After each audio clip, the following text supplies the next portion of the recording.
وہاں پر حضرت ابو بکر صدیق بھی تھے اور حضرت عمر فاروق رضی اللہ تعالیٰ عنہ بھی موجود تھے۔ وہاں پر خلافت کی بات ہوئی اور سب سے پہلے ایک انصاری کھڑے ہوئے اور انہوں نے کہنا شروع کیا، اے مہاجروں، یعنی حضور صلی اللہ علیہ وسلم جب بھی کہیں نائب اپنا کھڑا کرتے تھے تو وہ ایک انصار ہوتا اور ایک مہاجرین۔ تو خلافت کا سلسلہ بھی یوں ہی ہونا چاہیے کہ ایک خلیفہ جو ہوگا وہ انصار میں سے ہوگا اور ایک مہاجرین میں سے ہوگا، تو اسی طریقے سے ہم اپنا خلیفہ منتخب کریں گے۔ یہ سب سننے کے بعد حضرت زید بن ثابت رضی اللہ تعالیٰ عنہ کھڑے ہوئے اور انہوں نے کہا کہ آپ کو پتہ نہیں کہ حضور صلی اللہ علیہ وسلم کا تعلق قبیلہ جو تھا وہ مہاجرین میں سے، وہ مہاجر تھے، وہ بھی مہاجرین میں سے تھے، تو یہ پکی بات ہے کہ جو خلیفہ مقرر ہوں گے وہ بھی مہاجرین میں سے ہوں گے۔ اس کے بعد انہوں نے حضرت ابو بکر صدیق رضی اللہ تعالیٰ عنہ کا ہاتھ بلند کیا، یعنی ان کے ہاتھ پر بیعت کی کہ اب سے یہ ہمارے پہلے خلیفہ ہیں۔ اس کے بعد حضرت عمر فاروق رضی اللہ تعالیٰ عنہ نے بھی بیعت کی اور جو باقی اصحاب تھے ان سب نے بھی حضرت ابو بکر صدیق رضی اللہ تعالیٰ عنہ کے ہاتھ پر بیعت کی۔ پھر جب وہ تقریر کرنے لگے حضرت ابو بکر صدیق رضی اللہ تعالیٰ عنہ تو دیکھا کہ حضرت زبیر رضی اللہ تعالیٰ عنہ موجود نہیں ہیں، تو انہوں نے فرمایا کہ حضرت زبیر کدھر ہیں، ان کو لے کر آیا جائے، یعنی ان کو بلایا جائے۔ اس کے بعد حضرت زبیر رضی اللہ تعالیٰ عنہ کو بلایا گیا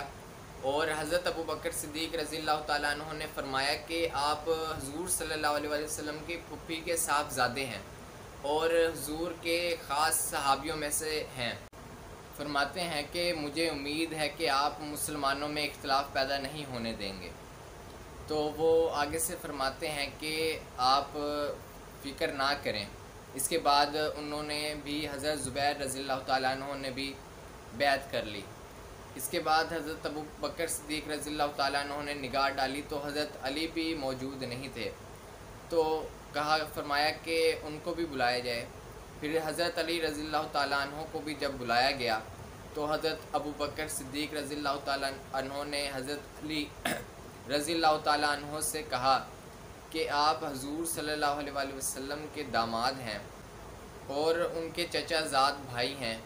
مجھے امید ہے کہ آپ اسلام کو کمزور ہونے سے بچانے میں ہماری مدد کریں گے۔ تو حضرت علی رضی اللہ تعالیٰ عنہ نے بھی آگے سے یہی فرمایا کہ آپ کچھ فکر نہ کریں۔ اس کے بعد انہوں نے بھی حضرت ابو بکر صدیق رضی اللہ تعالیٰ عنہ کے ہاتھ پر بیعت کر لی، اور اس کا میں آپ کو حوالہ بھی دیتا ہوں۔ اس کا حوالہ ہے تاریخ الخلفاء، اس کے علاوہ سنن الکبری، اس کے علاوہ مدارج النبوہ، اس کے اندر حضرت علی رضی اللہ تعالیٰ عنہ سے اندر بھی حضرت علی رضی اللہ تعالیٰ عنہ فرماتے ہیں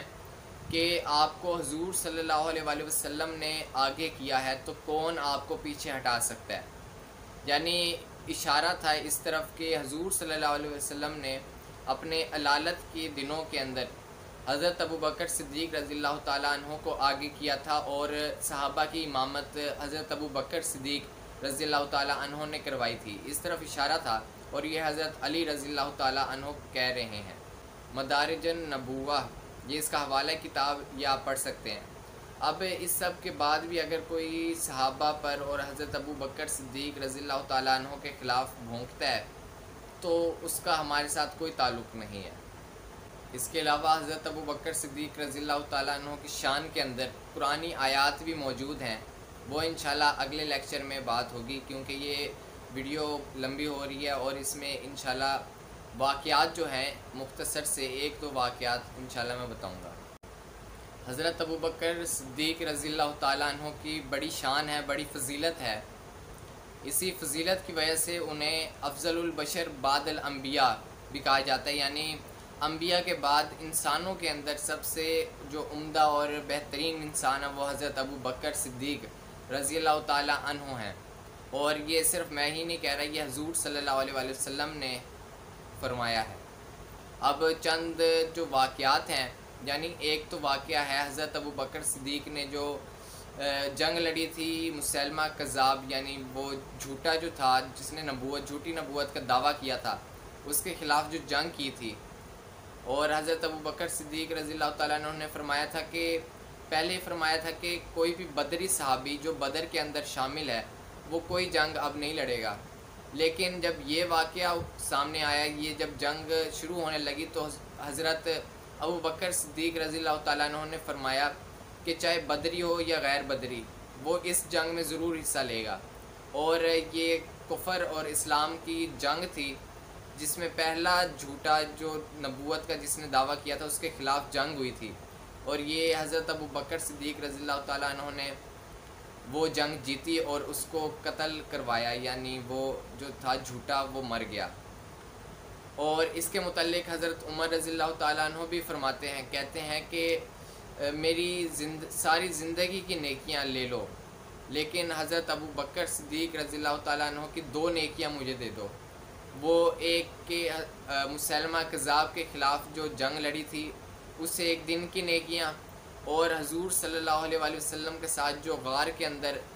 جو ایام گزارے تھے وہ 1 رات کی نیکی، یہ 2 نیکیاں بس مجھے دے دو اور میری زندگی ساری نیکیاں لے لو۔ تو اس سے اندازہ لگایا جا سکتا ہے کہ حضرت ابوبکر صدیق رضی اللہ تعالیٰ عنہ کی کتنی شان ہے۔ یہ سب شانیں ہیں حضرت ابوبکر صدیق رضی اللہ تعالیٰ عنہ کی۔ یہ بہت لمبی ہو سکتی ہے ویڈیو، اگر میں بیان کرتا جاؤں تو یہ ویڈیو کبھی شاید ختم نہ ہو، اتنے فضائل اور اتنی برکات ہیں حضرت ابوبکر صدیق رضی اللہ تعالیٰ عنہ کی۔ تو یہ مختصر سی ویڈیو انشاءاللہ اس کا بقیہ جو حصہ ہے، باقی حصہ ہے، وہ انشاءاللہ اگلے لیکچر میں انشاءاللہ میں بتانے کی کوشش کروں گا۔ تو آج تک کے لیے اتنی ہی ویڈیو ہوگی۔ امید ہے آج آپ کو آج کی یہ باتیں پسند آئی ہوں گی، یہ واقعات سے آپ کا ایمان تازہ ہوا ہوگا۔ اگر پسند آئی ہے تو اس کو لائک کر دیں، سبسکرائب کر دیں اور آگے شیئر کریں، اور دوسرے لوگوں کو بھی یہ ویڈیو شیئر کریں تاکہ ان تک یہ قیمتی باتیں پہنچ سکیں۔ اللہ تعالیٰ آپ کو اور مجھے ہدایت کا راستہ، سیدھا راستہ دکھائے، نیک انسان بنائے۔ اگلی ویڈیو تک کے لیے اجازت دیجیے۔ اللہ حافظ۔